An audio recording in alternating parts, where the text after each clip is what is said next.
Assalomu alaykum. Xo'sh, negativlar to'g'risida, negativ shaxslar to'g'risida mana 2025-yilning oxirida gapirgan edik. Hozir mavridi kelib qoldi. Shuning uchun negativ shaxslar to'g'risida yana suhbatlashmoqchimiz. Demak, ko'p savollar bo'ladi. Bu qandaydir tanishlarga qaratilganmi, shaxslarga qaratilganmi degan. Yo'q. Shaxslarga qaratilmagan bu narsa. Meni tanishlarimga ham qaratilmagan bu narsa. Bu ilm, fan, psixologiya, inson psixologiyasini, ya'ni o'sha nevrozga, ruhiy holatga, stresslarga tushib qoladigan holatlarni tahlil qilib boryapmiz. Kimdir men tanishlarimdan kimgadir ham masalan bu ma'lumotlar o'ziga olayotgan bo'lsa, u xato o'ziga olyapti. Bu gaplar shaxsga qaratilib gapirilmaydi, umumiy gapiriladi. Chunki bu ruhiyatdagi kamchilik, nuqson, bu to'g'rilab olinishi kerak. Kerak bo'lsa davolanilishi kerak. Ko'p odam so'rayapti, kasallikmi negativlik? Yo'q, negativlik kasallik emas. Negativ kishilarda 10% ruhiy kasallik aniqlanadi. 90% soppa-sog' odamlar, ruhan sog'lom insonlar.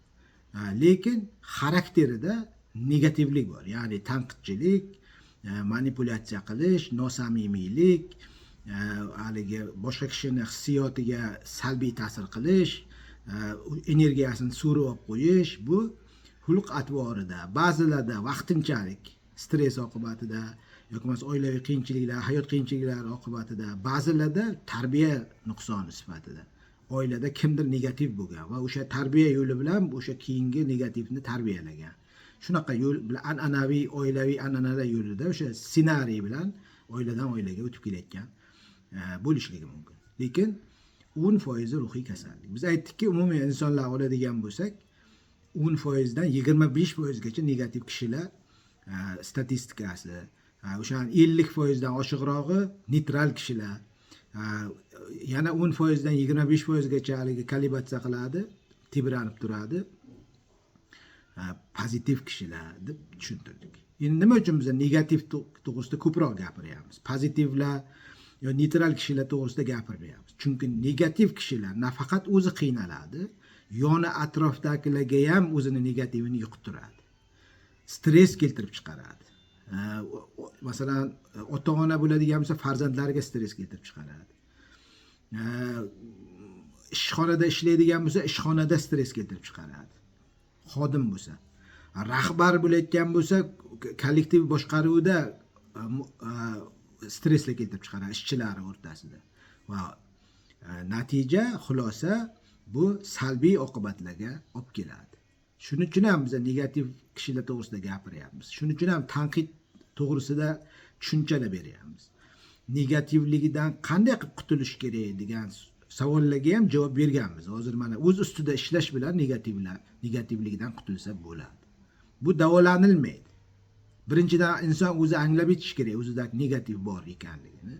O'shani topish kerak ildizini va bartaraf qilish kerak. O'z ustida, shaxsi ustida, xarakteri ustida ishlash o'sha negativ kishi psixologiyasidan pozitiv kishi psixologiyasiga, neytral kishi psixologiyasiga o'tsa bo'ladi. Buni olimlar isbotlab bergan. Shuning uchun aniq bir shaxsga qaratilmagan bu narsa. Kelingizlar, hamkorlik qilingizlar. Biz negativ kishilar, undan qanday tuzalish, stressdan qanday chiqish to'g'risida ma'lumotlar berib boryapmiz. Uni siz shaxsiyatingizga qabul qilib, doktor meni tanirdi, meni aytayapti deb yurmang. Unaqa emas. Bizlarda qiladigan ma'ruzalarimiz shaxslarga qaratilmagan.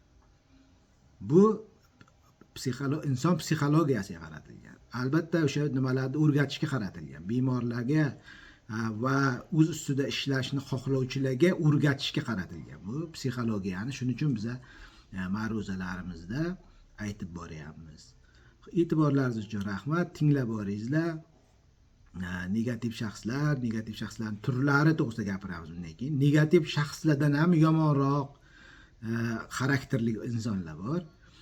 Bu toksik shaxslar deyiladi. Ya'ni zaharli shaxslar. bular to'g'risida ham gapiramiz. Mana bundan keyingi ma'ruzalarimizda o'sha navbat o'sha negativ shaxslar to'g'risida yetarli darajada ma'ruza qildik. Uni tiplarini sanab o'tish qoldi. Tiplarini sanab o'tamiz. Keyingi ma'ruzalarimiz toksik shaxslarga qaratiladi. E'tiborlaringiz uchun rahmat. Sog' bo'linglar.